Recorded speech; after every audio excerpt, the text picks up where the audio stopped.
Hey everybody, it's Brook Pridemore from Brook Pridemore Industries. And back at it again. Here we are. It's Thursday night. It's pretty late. It's a little after 1 or something. I had a really productive. I had a really productive afternoon. I went over to Ridgewood. I went into a couple of weird little bodegas. One's like a fried chicken place right by the Fresh Pond Road station, where I just hit the mother lode. They've got like 12 coolers that are all just full of different, like the most off-brand, weird, just I've never seen before energy drinks. And so I got stocked up for the next few days. We got some pretty cool stuff. I don't know if it's cool or not. It might all suck, but gonna give it the taste test, you know. It is fucking brick out. I hope that people are staying warm. I got home the other night and it was like 20 degrees in my apartment because somebody had left the living room window open. I was beside myself. I was aghast at how cold it was in my apartment. But it's nice and toasty in here now. I got this hat at the King of Prussia Mall in October, just like 2 weeks ago. I lost my hat. I thought I lost my hat. I thought I didn't pack my hat, my purple hat. And then I got to Upper Michigan and I bought a Nike hat. And then I got to Pittsburgh and I woke up and I couldn't find my Nike hat. And so Derek Zanetti from the Homeless Gospel Choir gave me a Sonic Youth hat. And then I was at the show in Philly and somebody yanked it off my head during the Secret Cutter set and it landed in a puddle of beer. So I went to the King of Prussia Mall with my sister and I went to the Hot Topic, and this hat was the least offensive hat that they had. And I had like a somehow I was a boomer and a millennial in the same second, because I was like, this hat is neat, what does this mean? And they go, it's Billie Eilish. And I go, oh, I fucking love Billie Eilish, that's mine now. And I fucking love Billie Eilish. That record is so good. So I'm repping. Oh, and I got my hair cut too. That happened today. Which that's kind of, it feels different getting the haircut. My old haircut guy, my old barber, moved. The shop closed. I tried to go to this shop on the Upper East Side, and he wasn't there. When you find a good barber, you could go to him. You know what I mean. So I didn't get the address of the new place. So I went to another spot, and she did a pretty good job, I think. It looks quasi-professional, which is kind of, all I can really hope for. So it was a productive day, and I've got a lot of drinks coming up for the next few nights. But this is something that tonight's can is something that I found right down the street from my house on the way to the show last night. I've never heard of this before. It's called 28 Black. It's a very austere can. It looks like something out of the Hunger Games or like out of 1984. It's very simple.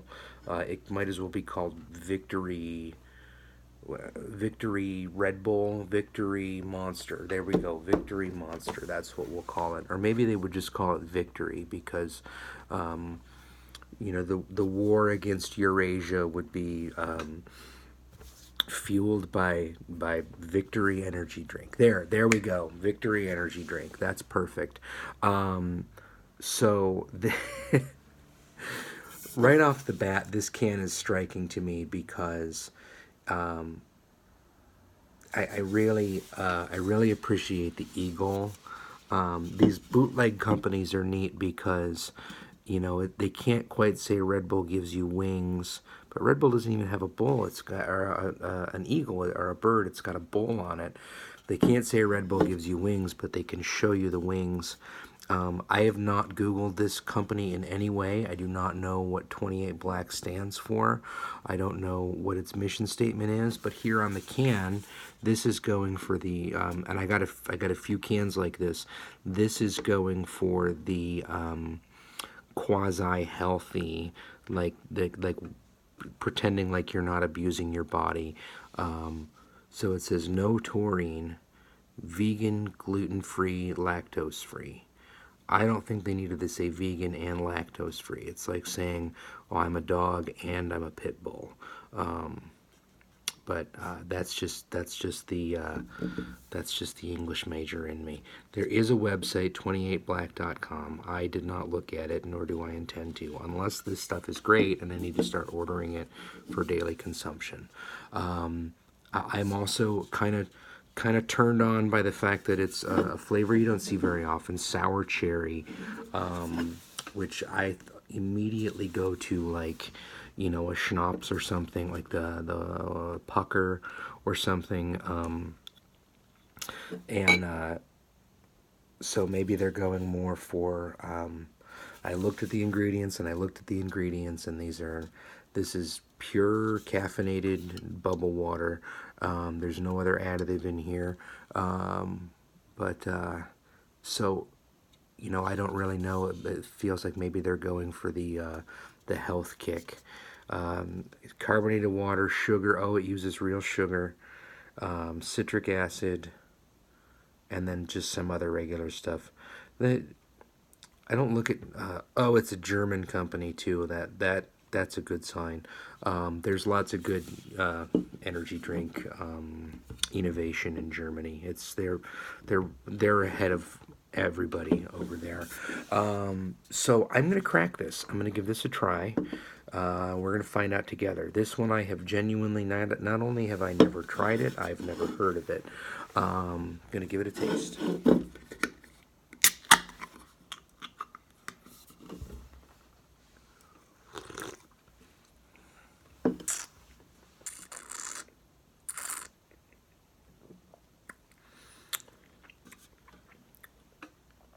It's like wow, that is really good.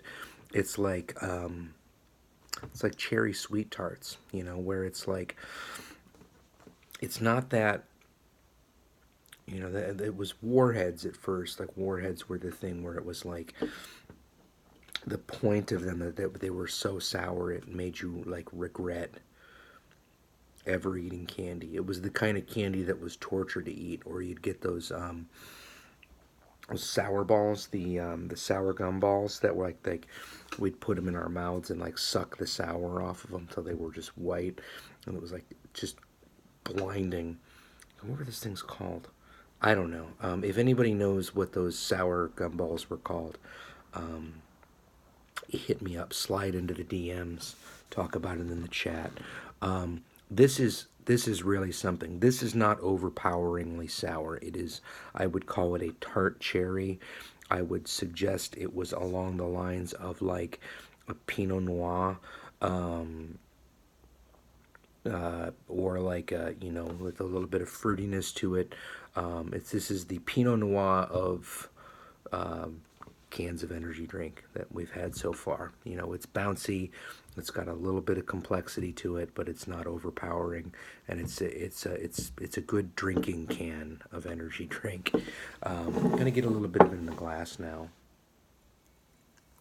I like the color on that. It's got more of a black cherry. See that? It's kind of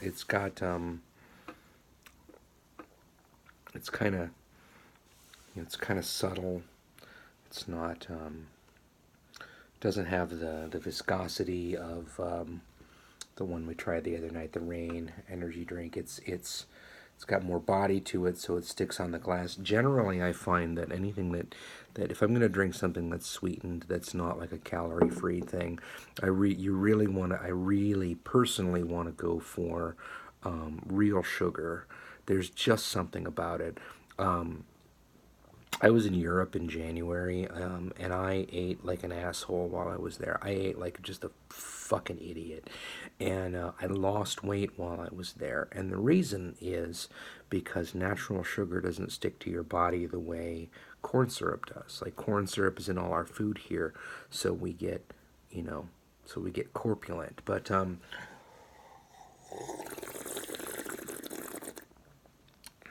well.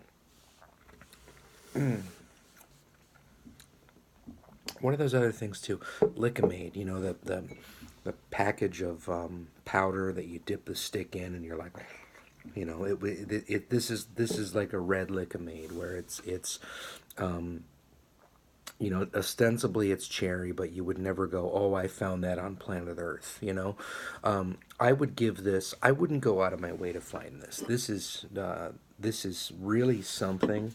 I would try it again, but the price point, it was 250 for a can, so it's a little cheaper than like a Red Bull, but that 8 ounce size point doesn't thrill me. So I wouldn't go out of my way to find this again. But I wouldn't like make a special trip. But if I found it again, I would go, oh fucking a, I remember that one. I would I would pack this in, you know, your adult child's lunch to go to when they go to college. If your kids live at home and go to college, this would be a good thing to surprise them with for the afternoon. I would serve it, if Angelica Kitchen opened again, I would serve this as the like getting ready to party option, because it is, you know, vegan. I would serve this to Moby if he came over. I would, and I would drink a lot of this on the flight back from Germany, because they won't let you carry glass bottles on the plane. But a couple of cans, who's that gonna hurt?